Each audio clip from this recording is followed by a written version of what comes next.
ఆకలితో ఉన్నవాడికి పట్టడన్నం పెడితే నాకు చెందుతుంది అని సాయి మనందరికీ సాయి సచ్చరిత్ర ద్వారా తెలియచెప్తాం అనేది జరిగింది. కాబట్టి పట్టడన్నం అనేది కాదు, కడుపు నిండా ఆకలితో ఉన్న వారికి భోజనం పెట్టే కార్యక్రమమే శ్రీ సాయి భోజన్.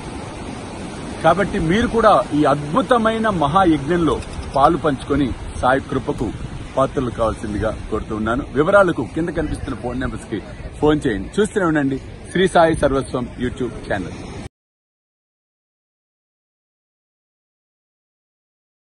ఆ పరబ్రహ్మ స్వరూపుడి యొక్క చరిత్రను వినాలి అంటే బాబా అనుమతి లేనిది మనం కూర్చోలేము, అది వాస్తవం. కాబట్టి ఇంతమంది ఇక్కడ చక్కగా వచ్చారంటే ఈ విధంగా ప్రతిరోజు రండి, ఈ అనుగ్రహాన్ని నిలబెట్టుకోండి, ఈ 18 రోజులు వినండి. నిజంగా నాకు కూడా తెలియదండి ఏం చెప్పిస్తాడో బాబా. బాబా సాక్షిగా చెప్తున్న మాట. ఎందుకంటే నేను ఒక గొట్టం లాంటి వాడిని, ఏముండదు ఇందులో. వెనకటి గిట గోపికలు శ్రీకృష్ణుడు వారి దగ్గర ఉన్న మురళి వారిద్దరికి గొడవ అయిందిట. అంటే ఫ్లూట్కి గోపికలకి గోపికలు అన్నారట, ఏమయ్యా మురళి, నువ్వు ఎందుకు పనికిరాని వాడివి, నీలో ఏం లేదు, వృత్తి గొట్టం ఖాళీగా ఉన్నావు నువ్వు, అందుకే మమ్మల్ని చూడు ఎంత చక్కగా ఉన్నామో, స్వామి ముందు నాట్యం ఆడుతున్నావు, నువ్వెందుకు ఏం లేదు నీలో, అందుకే నువ్వు పనికిరాని వాడివయ్యా అన్నారట.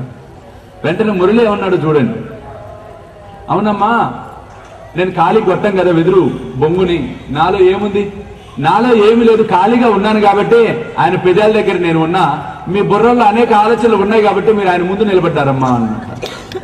ఎలా చెప్పాడో చూడండి.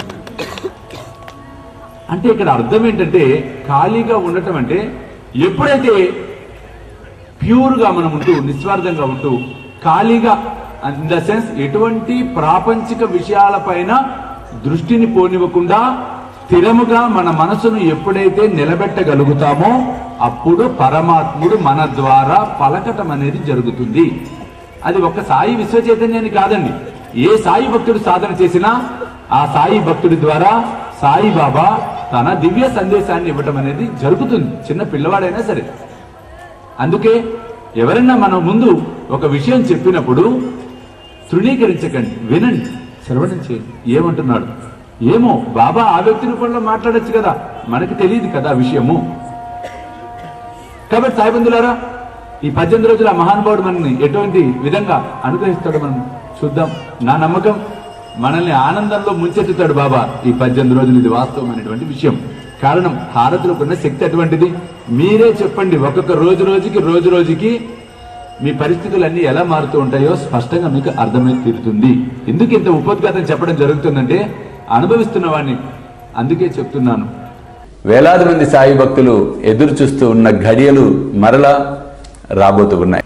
స్వామీజీతో షిరిడి యాత్ర సెప్టెంబర్ 5 గురువారం నాడు బయలుదేరతాం. సెప్టెంబర్ 6, 7, 8 షిరిడిలో వేలాది మంది సాయి భక్తులతో ఈసారి ప్రపంచవ్యాప్తంగా ఉన్న సాయి భక్తులందరినీ కూడా మేము ఇన్వైట్ చేస్తున్నాం ఈ గొప్ప కార్యక్రమానికి. కాబట్టి మీరు నాతో రావాలి, ఈ యాత్రలో పాలు పంచుకోవాలి అనుకుంటే త్వరితగతిన కింద కనిపిస్తున్న ఫోన్ నెంబర్స్ కి ఫోన్ చేసి మీ టికెట్స్ రిజర్వ్ చేసుకునే ప్రయత్నం చేయండి.